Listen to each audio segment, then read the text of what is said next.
নমস্কার, আমি জয়দীপ আর আপনারা শুনছেন এখন স্টোরি টাইম।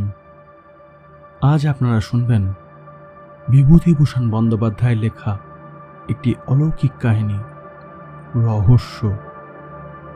বিভূতিভূষণ বন্দ্যোপাধ্যায় এমন একজন বাঙালি সাহিত্যিক যার লেখনীর মধ্যে লৌকিক এবং অলৌকিক সব ধরনের অভিব্যক্তি খুব সুন্দর এবং সুস্পষ্টভাবে ফুটে ওঠে।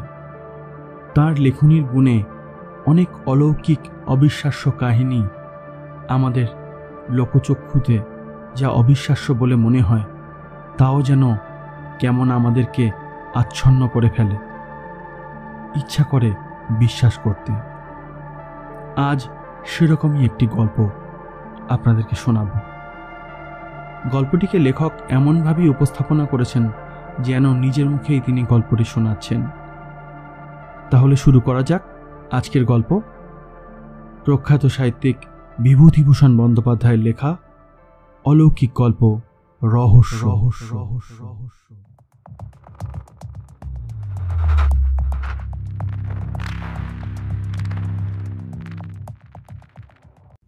আমার বন্ধুর মুখে শোনা এ গল্প। বন্ধুটি বর্তমানে কলকাতার কোনো কলেজের প্রফেসর, বেশ বুদ্ধিমান, বিশেষ কোনো রকম অনুভূতির ধার ধারেন না। উগ্র বৈষয়িকতা না থাকলেও জীবনকে উপভোগ করবার আগ্রহ আছে, সে কৌশলও জানা আছে।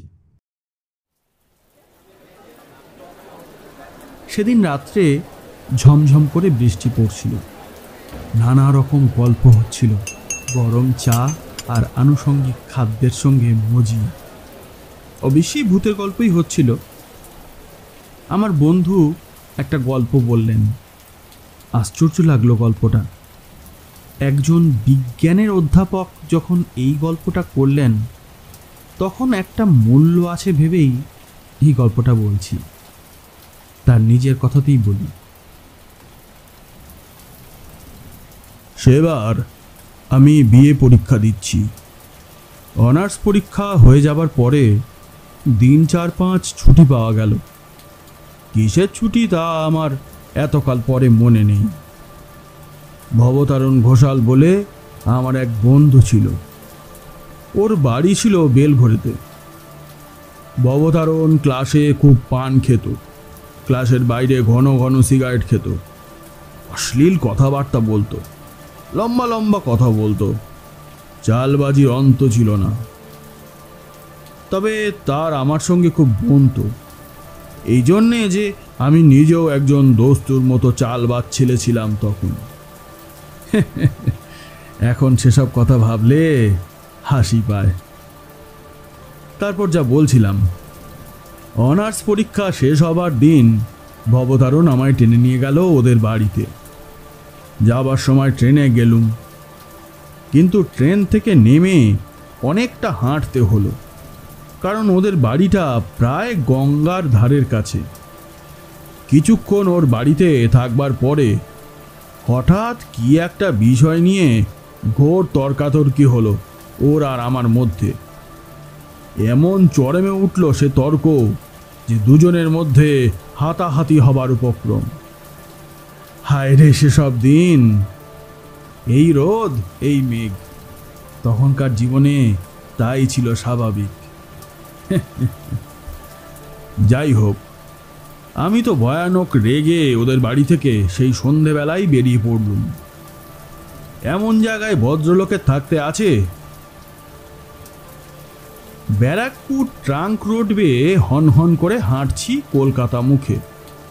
দিব্যি ফুটফুটে জ্যোৎস্না রাত, মাঝে মাঝে এক আধখানা মোটর দ্রুত বেগে চলেছে কলকাতার দিকে। সম্পূর্ণ নির্জন রাস্তা, একবার একটা মাতাল কুলি ছাড়া আর কোনো লোকের দেখা পায়নি। হঠাৎ আমার মনে হলো এতটা রাস্তা একটানা হাঁটতে পারবো না, একটু বিশ্রাম দরকার। ডাইনে বাঁয়ে চাইতে চাইতে কিছু দূর গিয়ে একটা বাগান বাড়ি দেখে তার মধ্যে ঢুকে পড়লুম। বাইরে থেকেই আমার মনে হয়েছিল বাগান বাড়িতে লোকজন কেউ থাকে না, আছে হয়তো এক একটা উড়ে মালি, তাকে 2-4টি পয়সা দিলে বাগানের মধ্যে বসে একটু বিশ্রাম করতে দেবে। এখন নিশ্চয়ই একটা পুকুরও আছে বাগানে, নিশ্চয়ই তার ঘাট বাঁধানো। এমন গ্রীষ্মের দিনে জ্যোৎস্না রাত্রে পুকুরের বাঁধা ঘাটে কিছুক্ষণ বিশ্রাম করবার আনন্দ অনেক দিন পরে হয়তো কপালে জুটে যাবে। বাগানের মধ্যে ঢুকে আমার মনে হলো এ বাগানে লোকজন কেউ বাস করে না, ঘন ঘন কেউ আসেও না। লাল কাঁকড়ের পথগুলোর ওপরে 1 হাত লম্বা উলু ঘাস, ফুলের ক্ষেত আর আগাছার জঙ্গলে ভর্তি। আরও একটু অগ্রসর হয়ে মনে হলো এ বাগান বাড়ি খুব বড় লোকের। অন্তত যে সময়ে বাগান বাড়ি তৈরি হয়েছিল সে সময়ে মালিকের অবস্থা ছিল খুব ভালো। শৌখিন রুচির পরিচয় আছে এর প্রত্যেকটি গাছপালায়, প্রত্যেকটি ইটে পাথরে। আগাছা ভরা ফুলের ক্ষেতের মাঝে মাঝে এখানে ওখানে পাথরের অপসরী মূর্তি। 2-1টার হাত ভাঙা, নাক ভাঙা, অনেক এমন অপসরী মূর্তি রয়েছে বাগানের এদিকে ওদিকে। ঝোপের আড়ালে আড়ালে কোনোটার পিঠ দেখা যাচ্ছে, কোনোটার মুখ। একটু দূর গিয়ে বাঁ দিকে চওড়া পথ ধরলাম। পুকুরে গিয়ে পথটা শেষ হয়েছে, তবে যে ধরনের পুকুর আশা করেছিলাম তা নয়। অনেক কালের পুরনো পুকুর, বাঁধা ঘাট একসময় ছিল, এখন তার মাঝামাঝি প্রকাণ্ড বড় ফাটল ধরেছে। রানার দুপাশে বট অশ্বত্থের গাছ গজিয়েছে। সে ঘাটে নামাও যায় না সিঁড়ির সাহায্যে। এই রাত্রে তো সাপের ভয়ে সেদিকে যেতেই আমার সাহস হলো না। ঘাটের থেকে কিছু দূরে একখানা বেঞ্চি পাতা। ক্লান্ত শরীরে বেঞ্চির ওপরে শুতেই কখন যে ঘুমিয়ে পড়েছি নিজেই জানি না। আমার তন্দ্রা যখন ছুটে গেল তখন অনেক রাত। সামনের দিকে চাইতেই একটা অদ্ভুত সন্দেহ হলো আমার মনে। আমার বেঞ্চিখানা থেকে কিছু দূরে যে অপ্সরী মূর্তি আমার দিকে পাশ ফিরিয়ে দাঁড়িয়ে আছে সেটার দিকেই ঘুম ভেঙে আমার চোখ পড়ল। সঙ্গে সঙ্গে মনে হলো এতক্ষণ সে মূর্তিটা অন্য কি একটা কাজ করছিল বা অন্যদিকে অন্যভাবে দাঁড়িয়েছিল। আমাকে জাগতে দেখেই সেটা চট করে যেন নিজেকে সামলে নিয়ে আবার পূর্ববৎ ভঙ্গিতে আড়ষ্ট হয়ে দাঁড়িয়ে রইল। আমি অবাক হয়ে সোজা হয়ে বসলাম, চোখ মুছলাম ভালো করে। ঘুমের ঘোরে, কিন্তু তা বলে তো মনে হলো না। আমি ঘুম ভেঙে স্পষ্টই দেখেছি ও পুতুলটা কি একটা যেন করতে যাচ্ছিল। আমার সাড়া পেয়ে সামলে নিয়েছে। সমস্ত শরীর যেন অবশ আর ভারী হয়ে আসতে লাগলো। ঘুমের ঘোর ভালো করে কাটেনি, রাস্তায় হাঁটবার ইচ্ছে নেই মোটে। আবার সেই বেঞ্চিখানাতেই শুয়ে পড়লুম। শোয়া মাত্র আবার কখন ঘুমিয়ে পড়েছি। ঘুম আসবার পূর্ব পর্যন্ত কিন্তু একটা কৌতূহল আমার মনে বারবার উঁকি দিয়েছে। পুতুলটা কি করতে যাচ্ছিল? আমায় ঘুম ভেঙে উঠতে দেখে কি করতে করতে ও সামলে গেল। অনেক রাতের ঠান্ডা ফিরফিরে হাওয়ায় আমি গাঢ় ঘুমেই অচেতন হয়ে পড়েছিলাম। আবার যখন ঘুম ভাঙল তখন চাঁদ ঢলে পড়েছে পশ্চিম আকাশের গাছপালার পেছনে। ফুটফুট করছে জ্যোৎস্না।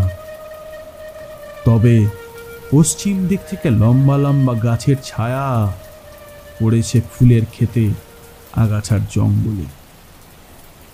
ঘুম ভেঙে উঠেই আমার মনে হলো আমি প্রথম যখন এ বাগানে ঢুকি তখন বাগানে যা ছিল এখন তা নেই। কোথায় কি একটা পরিবর্তন হয়ে গিয়েছে বাগানের। ঘুমের ঘোর যতই ভাঙতে লাগলো আমার মনে ধারণা ততই বদ্ধমূল হতে লাগলো। আগে যা ছিল তা এখন যেন নেই। কি একটা বদলে গিয়েছে, অথচ কি সেটা বুঝতে পারছি না। কি বদলে গেল, কোথায়? হঠাৎ আমার চোখ পড়ল সামনে। চোখ ভালো করে মুছলাম। পরিবর্তন ওখানেই হয়েছে যেন। আগে যা ছিল এখন তা নেই। কিন্তু কি পরিবর্তন, কি বদলে গেল? 1 মিনিট কি 1.5 মিনিট কেটে গেল, সঙ্গে সঙ্গে সারা দেহে বিদ্যুতের স্রোতের মতো বয়ে গিয়ে আমাকে সম্পূর্ণ আড়ষ্ট ও অবশ করে দিয়ে আসল সত্যটি আমার চোখের সামনে ফুটে উঠল। ওই উঁচু বেদিটার ওপর বসানো সেই অপ্সরী পুতুলটা কোথায় গেল? বেদিটা খালি পড়ে আছে, পুতুলটা নেই। কিন্তু কি পরিবর্তন, কি বদলে গেল? 1 মিনিট কি 1.5 মিনিট কেটে গেল, সঙ্গে সঙ্গে সারা দেহে বিদ্যুতের স্রোতের মতো বয়ে গিয়ে আমাকে সম্পূর্ণ আড়ষ্ট আর অবশ করে দিয়ে আসল সত্যটি আমার চোখের সামনে ফুটে উঠল। ওই উঁচু বেদিটার ওপর বসানো সেই অপ্সরী পুতুলটা কোথায় গেল? বেদিকা খালি পড়ে আছে, পুতুলটা নেই। প্রথমটা যেন বিশ্বাস হলো না। সত্যি কি ওখানে অপ্সরী মূর্তিটা ছিল? অন্য জায়গায় ছিল হয়তো, আমি ভুল দেখেছিলাম। আর তা কি কখনো হয়? পাথরের অত বড় পুতুলটা গভীর রাত্রে কে নিয়ে যাবে? আমারই ভুল।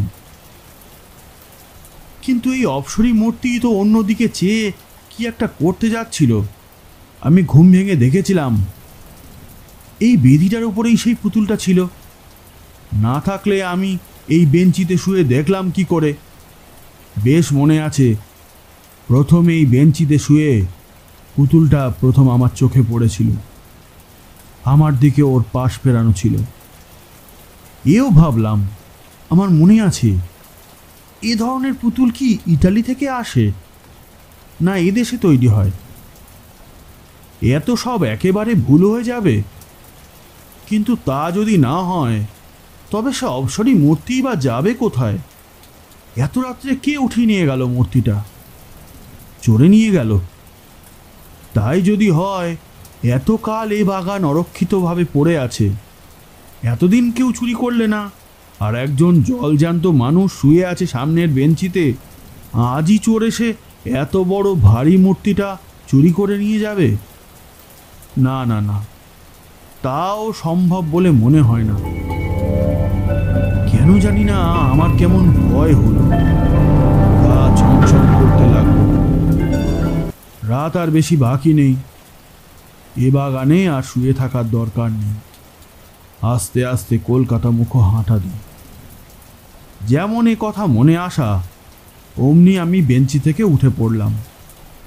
পুকুরের ঘাটে নেমে চোখে মুখে জল দিয়ে নেব বলে ঘাটের দিকে যাচ্ছি। এমন সময় আবার অবাক হয়ে দাঁড়িয়ে পড়লাম। বাঁধা ঘাটের ঠিক ওপরেই আমলকিতলায় যে স্ট্যাচুটা ছিল সেটাই বা কই? সেটার হাত ভাঙা ছিল বলে আরো বেশি করে আমার দৃষ্টি আকর্ষণ করেছিল। ওই তো তার শূন্য বেদিটা পড়ে আছে।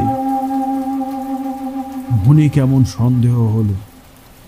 বাগানের চারিদিকে চেয়ে চেয়ে দেখলুম কত পুতুল ছিল এখানে ওখানে, বনের ঝোপের মধ্যে, আড়ালে আড়ালে।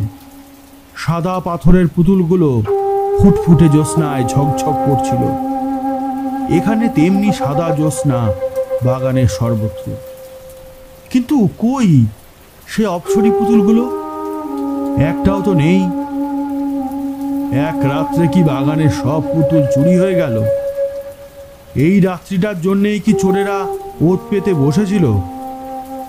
আশ্চর্য। বোকার মতো চারিদিকে চেয়ে চেয়ে দেখতে লাগলাম।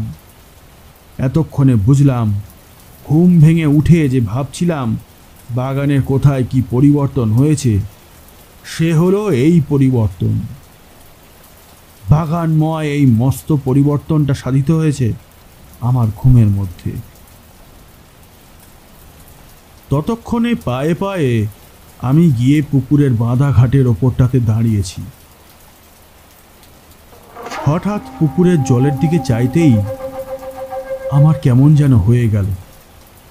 সারা শরীর ডোল দিয়ে উঠল ভয়ে, বিস্ময়ে। বাগানের সব অপ্সরী পুতুলগুলো জলে নেমে সাঁতার দিচ্ছে, দিব্যি সাঁতার দিচ্ছে, এপার ওপার যাচ্ছে। কিন্তু একটা জিনিস আমি স্পষ্ট দেখতে পেলাম, সেগুলো জীবন্ত হয়ে ওঠেনি, আড়ষ্টভাবেই পুতুলরূপী সাঁতার দিচ্ছে, সেগুলো জীবন্ত হয়ে ওঠেনি।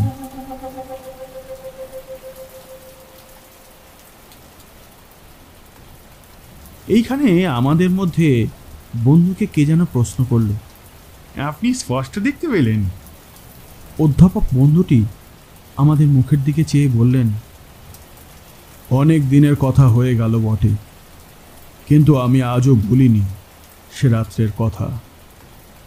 সে দৃশ্য আজও দেখছি চোখের সামনে, মাঝে মাঝেই যেন দেখি।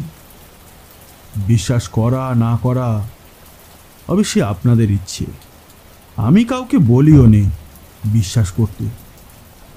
আমি বললাম, সিদ্ধি খেয়েছিলেন বন্ধুর বাড়ি বেলঘরেতে, বা? আমি ওসব ছুতাম না তখন, এখনো তাই।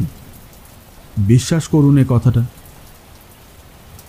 সকলের রুদ্ধ নিঃশ্বাসে শুনছিলাম। আমরা বললাম, তারপর তারপর? বন্ধু বলতে আরম্ভ করলেন আবার, হ্যাঁ। তারপর চুপ করে দাঁড়িয়ে রইলাম, এক দৃষ্টে সেদিকে চেয়ে। আমার মনে হলো আমি পাগল হয়ে গিয়েছি, কিংবা আমার কোনো শক্ত রোগ হয়েছে। যা দেখছি এসব কি?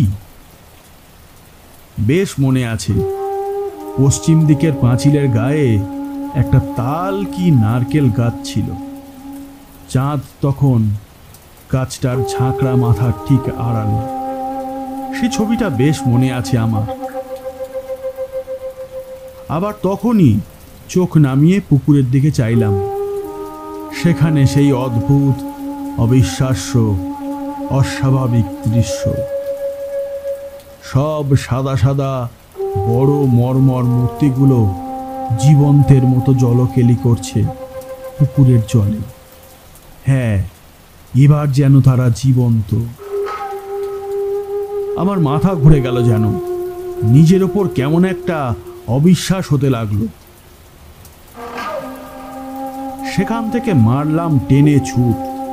একেবারে সোজা দৌড় দিয়ে ফটকের কাছে এসে যখন পৌঁছেছি, তখন আমার মনে হলো, অবশ্যই হলপ করে বলতে পারবো না আর সত্যি কিনা, তবে আমার মনে হলো যেন অনেকগুলো মেয়ে খিলখিল করে একযোগে হেসে উঠল।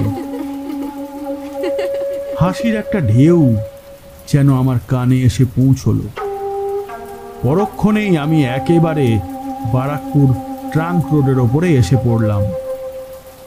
এবার আপনারা যে প্রশ্ন করবেন তা আমি জানি, সেখানে আর আমি গিয়েছিলাম কিনা। হ্যাঁ, পরদিনই গিয়েছিলাম, তবে একা নয়, 3টি বন্ধু সঙ্গে করে নিয়ে। গিয়ে দেখলাম পুরনো ভাঙা বাগান বাড়ি, আগাছার জঙ্গলে ভরা ফুলের ক্ষেত, কতকগুলো হাত ভাঙা, নাক ভাঙা অপ্সরী পুতুল এদিকে ওদিকে বনে জঙ্গলের আড়ালে পাথরের বেদির ওপর দাঁড় করানো। কোথাও কোনো দিকে অস্বাভাবিকতার কোনো চিহ্ন নেই। হঠাৎ আমার এক বন্ধু আমাকে ডাক দিলে, এই শোন। ঘাটের ওপরে আমলকি তলায় যে হাত ভাঙা পুতুলটা দাঁড়িয়ে আছে, একটা মোটা বিছুটি লতা মাটি থেকে গজিয়ে উঠে সেটার দুখানা পা আষ্টে পৃষ্ঠে জড়িয়ে রেখেছে। অন্তত 1 বছরের পুরনো লতা। গত বর্ষায় এই বিছুটি লতা গজিয়ে উঠেছিল, এমনই মনে হয়। ভালো করে পরীক্ষা করে আমরা দেখলাম লতাটার কোথাও ছেঁড়া নেই। অথচ আমি হলফ করে বলতে পারি এই পুতুলটাও কাল জলে নেমেছিল। অন্তত এই বেদিকা আমি কাল খালি দেখেছি। এই ঘাটের ধারেই তো কতক্ষণ দাঁড়িয়েছিলাম। বন্ধুরা বললেন, তাহলে বিছুটি লতাটা এমন থাকে কি করে? এই জড়ানো তো 1 বছরই জড়ানো, রাতারাতি গাছটাতে গজায়নি। ওদের যুক্তি অকাট্য। কি উত্তর দেব ওদের? আমার নিজেরই যখন ক্রমশ অবিশ্বাস হচ্ছে আমার নিজের ওপর।